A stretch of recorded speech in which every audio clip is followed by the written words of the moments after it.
बस 1 मिनट दूंगा। हम अभी मेरे घर पे, जैसे मैंने बताया ना, मेरा घर पे यूपी में है और बहुत सारे लोगों ने देखा होगा कि हमने 8 महीने पहले एक ट्रैक्टर लिया था, देखा होगा आपने। जो नया लिया सोनालिका 745 मेरे भैया के लिए, मैंने नहीं लिया, भैया ने लिया। हमने उससे पहले उसी डीलर से एक सेकेंड हैंड ट्रैक्टर खरीदा था। जब हम उस सेकेंड हैंड ट्रैक्टर को खेत में लेके गए तो उस ट्रैक्टर के चारों तरफ से धुआं निकल रहा था, ट्रैक्टर दब रहा था। जब हमने बताया, वो तो हमारे घर के व्यक्ति थे, तो उन्होंने उसको वापस करके हमें नया ट्रैक्टर दे दिया। अपनी बात बता रहा हूँ, खुद की बात बता रहा हूँ। किसान भाइयों राम राम, कैसे हैं आप लोग। तो किसान भाइयों, आज का जो वीडियो है बहुत ही सावधानी सुनना है। छोटा है बट बहुत ही ज़्यादा गंभीर है और बहुत ही ज़्यादा जानकारी देने वाला है। हमारे 5-6 किसान भाई हैं और अक्सर किसान भाई मुझसे सलाह लेते हैं कि सर ट्रैक्टर कौन सा ख़रीदे, कैसा ख़रीदना चाहिए और कितने HP का, बहुत सारी चीज़ें हैं और जितनी हो पाती हेल्प मैं कर देता हूं। और बाकी किसान भाई हमारे खुद समझदार हैं, वो अपने हिसाब से ट्रैक्टर ख़रीदते हैं।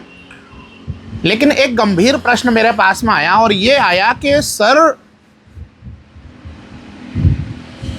क्या सेकेंड हैंड ट्रैक्टर खरीदना चाहिए या नहीं लेना चाहिए। सुनने में तो बहुत, मतलब बोलता ना, बहुत ऐसा लगेगा यार कि क्या बात कर रहे थे यार, इसमें क्या है बड़ी बात, खरीदना चाहिए नहीं खरीदना चाहिए, इसमें कौन सी बड़ी बात है। लेकिन इस प्रश्न की गंभीरता बहुत ज़्यादा है और अगर इसके मुद्दों में घुसोगे तो बहुत ही जटिल प्रश्न हो जाएगा। क्योंकि यहाँ पर मुद्दा ये है कि जब हम सेकेंड हैंड ट्रैक्टर खरीदते हैं तो किससे खरीदते हैं, प्रश्न यहाँ उठता है। किस जगह से खरीद रहे हैं, किससे खरीद रहे हैं और क्या जो सेकेंड हैंड ट्रैक्टर हमारे पास में आ रहा है वो सही आ रहा है। क्योंकि आप एक खुद सोचो, आपके पास कोई अच्छा ट्रैक्टर है, फॉर एग्जांपल किसी का भी ले लो, मेरा ले लो, मेरे पास अच्छा ट्रैक्टर है, अच्छा काम कर रहा है, अच्छा परफॉर्मेंस दे रहा है, तो क्या मैं वो ट्रैक्टर को बेचूंगा। ठीक है, तो क्या मैं उस ट्रैक्टर को बेचूंगा। फिर एक बात आती है कि हो गया है, बहुत साल पुराना हो गया है, तो डेफिनेटली है कि मैं सोचूंगा यार कि मैंने 5 साल 6 साल 10 साल इस ट्रैक्टर का उपयोग कर लिया, अब मैं इसको बेच देता हूं और कुछ नया ले लेता हूं। समझना बहुत ध्यान से, 2 प्रश्न हो गए। एक तो जैसा कि आपने देखा होगा बहुत सारे लोग बेचते हैं सेकंड ट्रैक्टर। यहाँ पर आपने देखा होगा लोग कहते हैं कि हमारे पास में 20 घंटे 10 घंटे 30 घंटे 50 घंटे 100 घंटे 200 घंटे 400 घंटे 500 घंटे चला ट्रैक्टर है। अच्छा ये बताओ, क्या ये जो 50 100 150 घंटे में ट्रैक्टर सेकेंड हैंड बन जाता है, ठीक है, जो लोग डीलर इसको बेच रहे हैं 100 घंटे बेचने के बाद में, तो क्या इसमें सब कुछ सही है। क्योंकि मुद्दा यहां पर उठता है, मैं आपको एक बात बताता हूं। चलो अब हम वीडियो पे आते हैं, अपने पे सीधा सीधा बात करते हैं, घुमा के बात नहीं करेंगे। अब एक किसान का प्रश्न आया, तिवारी जी क्या सेकेंड हैंड ट्रैक्टर लें, तो मैंने बोला बिल्कुल आप ले लो। फिर उसने मुझे बोला सर पता कैसे चलेगा कि सेकेंड हैंड ट्रैक्टर अच्छा है या ख़राब है। तो मैंने पूछा भाई तुम किससे लेने वाले हो। बोले सर आजकल बहुत सारे डीलरशिप हैं और वहाँ से मैं ट्रैक्टर ले लूँगा। मैंने कहा ठीक है। उसने मुझे डीलरशिप का नाम बताया और बोला सर मात्र 75 घंटे चला हुआ ट्रैक्टर है और 2 लाख के कम में मिल रहा है हमें। मतलब ठीक है, बढ़िया, ले लो। उस व्यक्ति ने उस ट्रैक्टर को खरीद लिया। समझना बहुत ध्यान से, ये वीडियो बनाने का उद्देश्य आप समझना। उस व्यक्ति ने उस ट्रैक्टर को खरीद लिया। उसको वहां से 300 किलोमीटर दूर ले जाना था और जब उस ट्रैक्टर को वो 300 किलोमीटर ले जा रहा था, रास्ते में उसका इंजन चोक हो जाता है। अब जब उसका इंजन ख़राब हो जाता है, चोक हो जाता है, उसके बाद वो फ़ोन लगाता है उस वेंडर को और बोलता है कि सर ये ट्रैक्टर हमारा ख़राब हो गया है। तो सामने वाला बोलता है सर ख़राब हो गया तो सही कराओ। तो वो बोलता है सर अभी तो लिया है आपसे, अभी तो सर हमने मतलब बोलते ना ये 6-7 घंटे ही चलाया, अभी हमने यहाँ से लेके आ रास्ते में गड़बड़ हो गया। बोले सर इसमें हम क्या कर सकते हैं, अब हमने आपको दे दिया था, आपको देख के लेना चाहिए था। फिर वो किसान की काफ़ी बहस होती है, चीज़ें होती हैं, लेकिन वो जिसने दिया है वो उसकी एक बात नहीं मानता है और वो ट्रैक्टर बेचारा किसान परेशान होता है। परेशान होने के बाद में कैसे भी करके उसको टो करके ले जाता है, फिर जाकर चेक करवाता है। तो उसमें क्या निकलता है, उसमें बहुत सारे पार्ट्स उसके जो थे ना वो बदले हुए थे।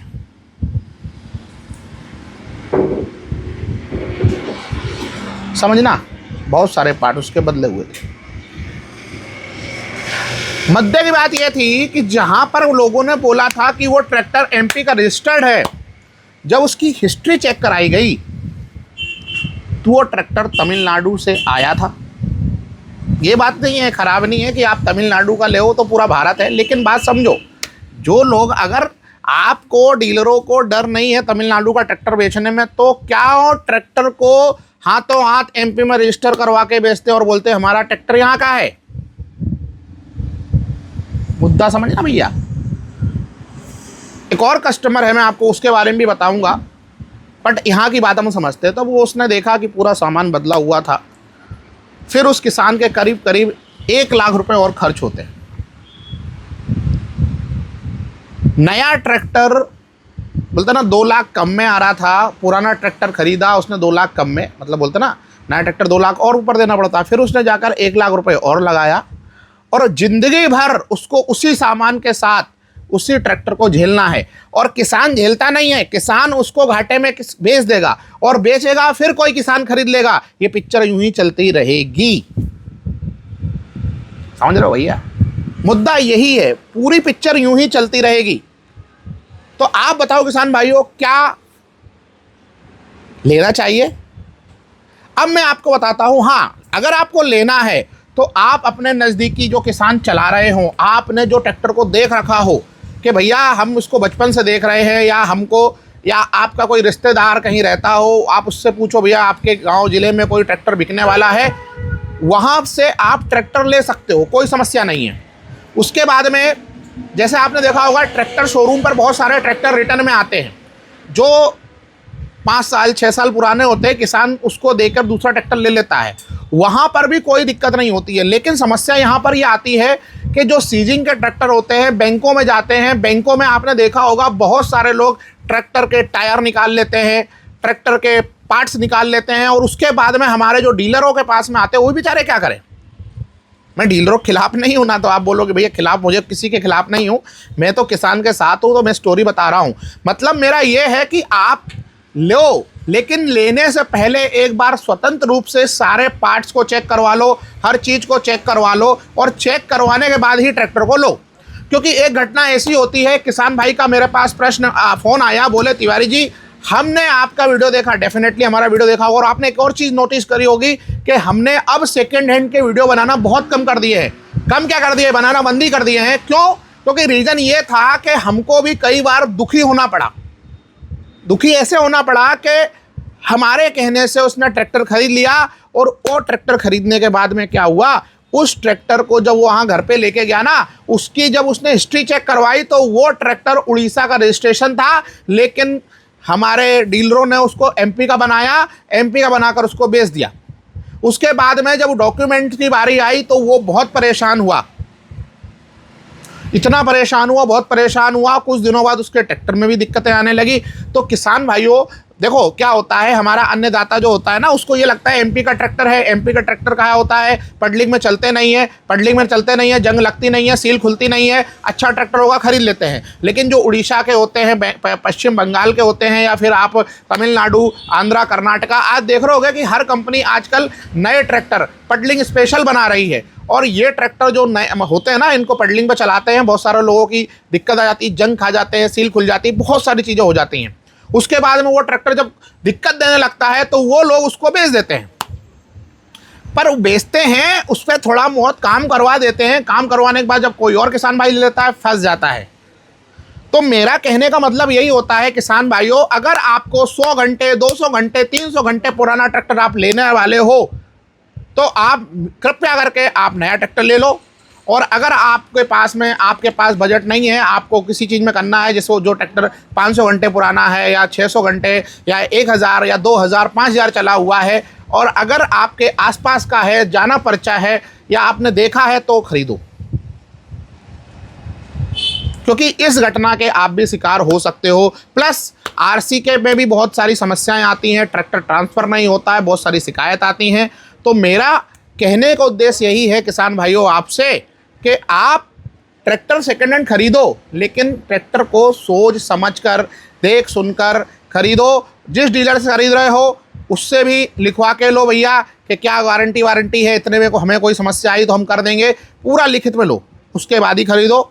तो किसान भाइयों, ये एक छोटी सी जानकारी थी, मेरा प्रयास था आपको जागरूक किया जाए। फिर आपकी मर्जी, आप खरीदो, आपकी खुशी, नहीं खरीदो आपकी खुशी, है ना, मुझे इससे कोई लेना देना नहीं है। बस एक छोटा सा निवेदन था, जो किसान भाई इसको समझ जाएंगे, जो मेरी बात मानेंगे, तो अच्छे खुशहाल रहेंगे, और जो नहीं माने खरीदेंगे तो कोई दिक्कत ही नहीं होने वाली है किसान भाइयों।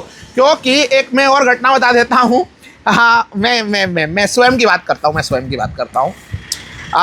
बस एक मिनट दूंगा। हम अभी मेरे घर पे, जैसे मैंने बताया ना, मेरा घर पे यूपी में है, और बहुत सारे लोगों ने देखा होगा कि हमने 8 महीने पहले एक ट्रैक्टर लिया था, देखा होगा आपने, जो नया लिया, सोनालिका 745, मेरे भैया के लिए, मैंने नहीं लिया, भैया ने लिया। हमने उससे पहले उसी डीलर से एक सेकेंड हैंड ट्रैक्टर खरीदा था। जब हम उस सेकेंड हैंड ट्रैक्टर को खेत में लेके गए, तो उस ट्रैक्टर के चारों तरफ से धुआं निकल रहा था, ट्रैक्टर दब रहा था। जब हमने बताया, वो तो हमारे घर के व्यक्ति थे, तो उन्होंने उसको वापस करके हमें नया ट्रैक्टर दे दिया। अपनी बात बता रहा हूँ, खुद की बात बता रहा हूँ, दूसरों की नहीं बता रहा हूँ, मैं खुद यूज़र हूँ, इसलिए मैं बोल रहा हूँ कि जब भी खरीदो तो सोच समझ के खरीदो, ठीक है। मैं खुद की बात बता रहा हूँ, लंबा नहीं जाएंगे, नहीं तो बहुत लंबा हो जाएगा वीडियो, है ना। तो किसान भाइयों, आप खुद समझदार हैं, अपने हिसाब से काम करिए। बस आज के लिए इतना ही, मिलते हैं नेक्स्ट वीडियो में। बहुत बहुत धन्यवाद, थैंक्स फॉर वॉचिंग।